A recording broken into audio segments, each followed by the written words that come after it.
Hey guys, welcome back. Just 2 days left in the week. Please remember to like and subscribe to this channel and to this video. Do that first right as we get started here. Today, I wanted to talk about projects that maybe don't have a bunch of steam, that don't have a ton of interest, but maybe something you want to get into. And what better way to do that than for me to kind of show you the black xanthic, the set of one male, the black leopard Mojave, triple het hypopod black xanthic, and these three black xanthic females that I picked up a few years back. I think it was 2022, I would guess, that I got them all. And then I also got this hypopod female at the same time, also working on that project, which is the female that produced those black-head leopard Mojave hypopods for me. She's right here. She's in a bigger tub because she's a little bigger. All right, that's my hypopod female. So I wanted to talk about, is it okay or should you get into a project that maybe doesn't have a bunch of steam, a bunch of people behind it, a bunch of people working on it? And the answer is kind of yes and no. It depends on what that project is, what those genes are, and whether or not there's anywhere to really explore with it pretty fast. We're in sort of the state where, let's just say Justin, I mean, he's really the catalyst for a lot of these projects. He's at the forefront of ball python morphs, and he has been and probably will be forever. When he says something's hot, it's automatically hot, right? He's working basically all of the major projects, double recessives, triple recessives, I'm sure quads. He really kind of sets the tone for a lot of these things. The problem is when he comes out with a new video and claims that lace is the new DG or whatever that video was a few years back, he's already been working on that for a while. And there are probably also other people, insiders, that have been working on it alongside him, right? That have been working on that project for a while. So by the time you buy those babies with a codom gene and you start working on it and you're able to breed it, you're 1, 2, 3 years down the road. And by that point, as we saw with lace, those prices drop significantly. Now, I would say at least 50% of the time, if you spend a decent amount of money on a snake, that snake, even the first time you breed it and you get a decent sized clutch, you're probably going to make your money back on it, right? That Super OD yellow belly Enchi leopard pied male that I used last year that I currently have up for sale, I spent $7,500 on him in 2021, at the end of 2021. I'm hoping I'll get a third of that now for him. If I can get 2/3 of that, fantastic. But I don't know exactly what that price for him is going to be, even as a proven adult breeder. So those prices dropped drastically. However, he had 4, 5, or 6 clutches last season, produced a bunch of babies. I made all my money back off of that. The problem is I don't see a path forward with him in my collection because it's grown significantly since I first purchased him. I'm not working on any single gene or single recessive project at this point, so he's out the door. Whereas my OD Leo Firefly Ultramel Enchi Yellow Belly Het Pied male here on the left, bought him at the same time I bought that other male. He was $2,000 less, and because he's double recessive and because he had a bunch of codoms, he actually proved to be basically invaluable for me. I plan on breeding him again this year. As you can see him here paired up with this ultra pied hypo female. Not that they've locked yet, but hey, who knows? This male has proven to be invaluable compared to that other male. He was probably my best purchase to date. Now, back to this project. I saw this boy up for sale from Justin. It was one of his proven breeders, back in 2021 or whatever. I forget, 22. I don't remember exactly. And I thought, oh, that's a really cool snake. I've never seen anything like that. It's a triple het, but, I might be able to take a shot at that. And that's also because Freedom Breeder was getting rid of a lot of their collection, and they were selling everything half off. So I was able to pick up these 3 black axanthic females, and 2 of them I think are 50% het G-stripe, which I haven't really tested for yet. And I thought to myself, all right, there's not a lot of black axanthic going around. This male is a triple het. Justin's working on this project, even though it's not oversaturated at this point. I'm going to jump into it. So I did. That's the project that really nobody else was working on, that I decided was probably a good investment, and it's paid dividends. I mean, I spent, I think, $4,500 on him. I think these females combined were probably $2,000. So I'm in it for, $6,500, and the hypopide was more expensive back then. Those prices have dropped a little bit, some plain hypopides, but she, let's just say I was in $8,000 for 1 to 4, 1 male, 4 females. Well, not only did that male produce some really cool black axanthic stuff for me, not only, he produced those crazy hypopides that I've been showing all over the place, he produced a lot of babies that I sold as well. One of his babies I sold, this girl, it looks like she's a little constipated. This is one of my holdback females from him. Black-head leopard Mojave, black axanthic, pos, double het, hypopide. He produced that for me. And he also produced a male that I sold already that was the same cost as the dad, right? And then I have a leopard black axanthic female here that I also came back, same thing, 50% pos, double het. Let's see, I've got one last one here. She's blackhead, potentially leopard, but I don't know. She's a spicy noodle. Let's get her out of here. She's actually getting really dark. It looks really nice. This is probably one of my favorite in the black axanthic that I've seen so far. She's getting really dark as she ages. So, okay, relax. I thought, all right, it's not a high ticket price. I'm getting a breeder male.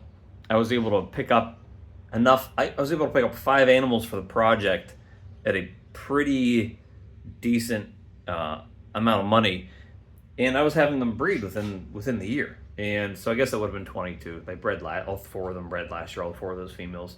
Plus I bred him to another female and produced some more pides with cinnamon and mahogany in them. So he had 5, I think that was it, maybe more. He had 5 clutches last season. He's off now, but to me, it's a higher end project because it was triple recessive, even though he's a triple het.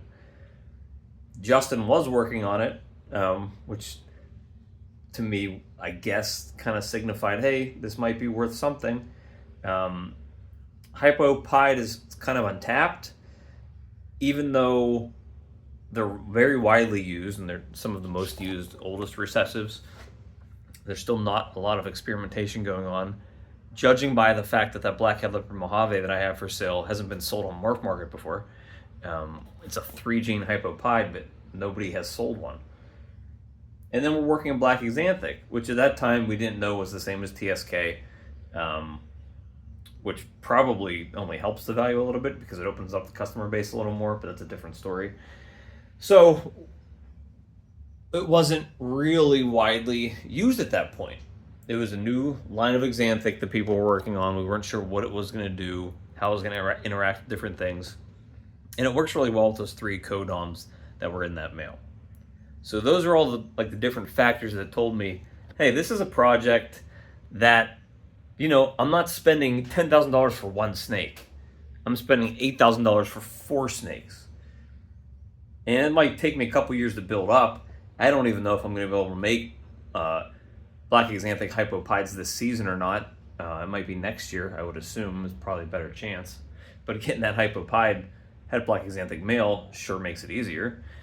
But all those factors said to me, all right, this is something worth getting into. It's not oversaturated. not everybody's doing it. Look at clown pied. Unfortunately, it's an awesome project. There's a ton of experimenting to do, but a plain clown pied is $1,000 now. I'm sure people have sold them for under $1,000, whereas 2 years ago, a year ago, if you were getting them for $3,000 or $4,000 or $5,000, you were lucky. Everybody's doing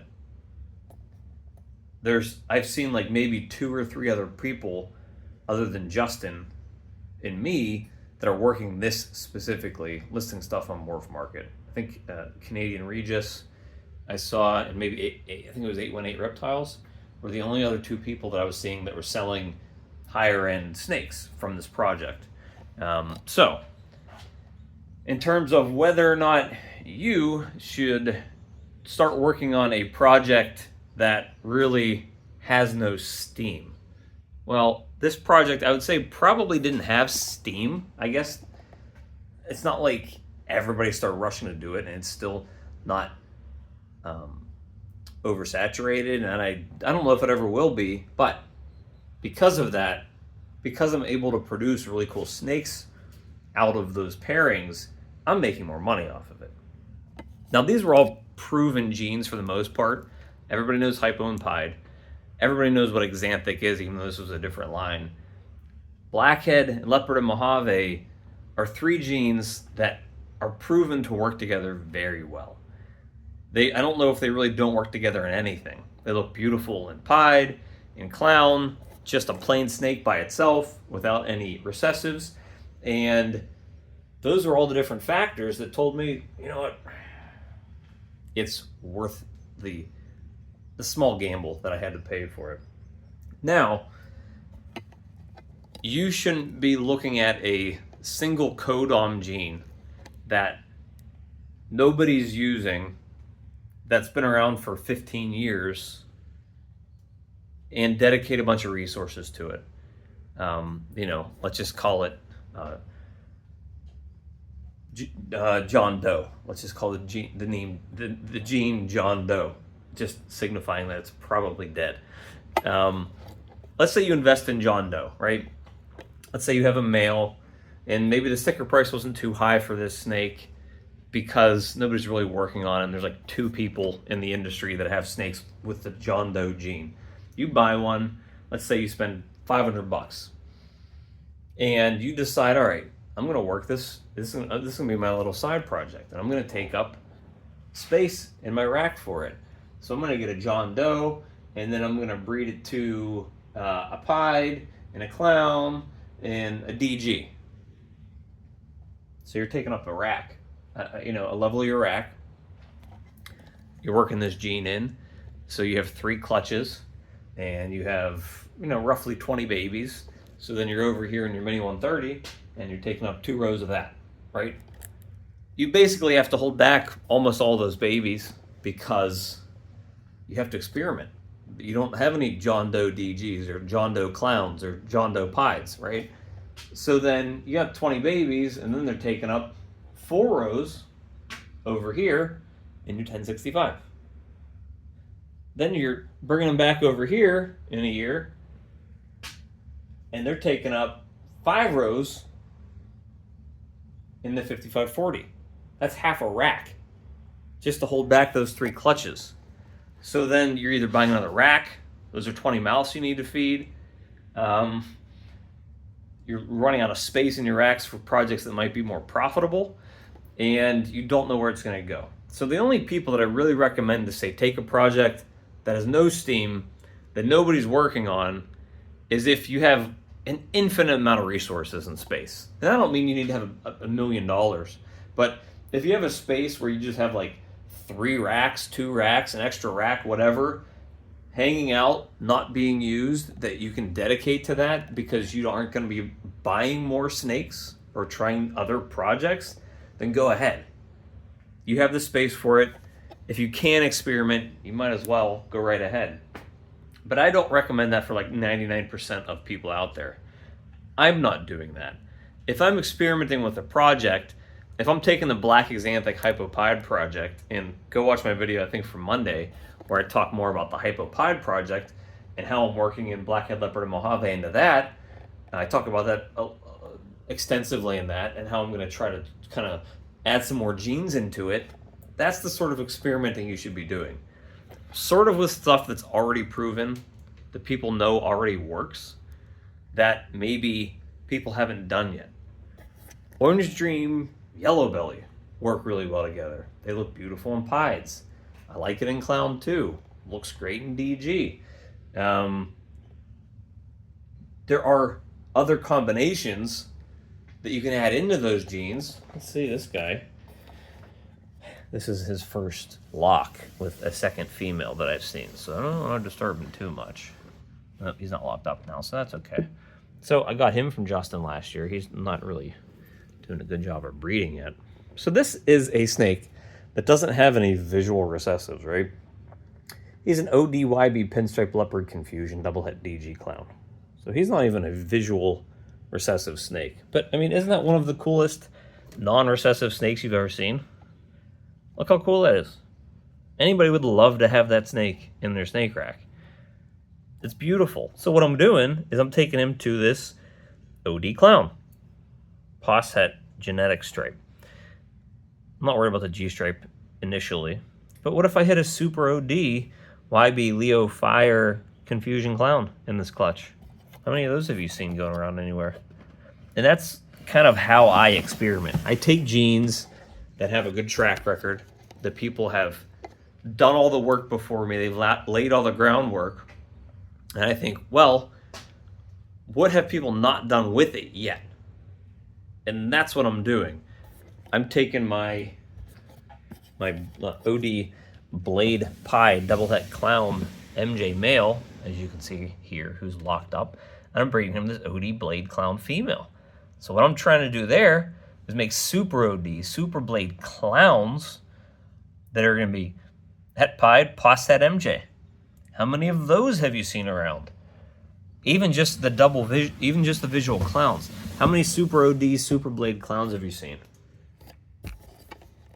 I don't think any. Maybe if somebody has one hidden away somewhere. I don't think I've seen one sold. And that's only 2 genes in clown. A double super though.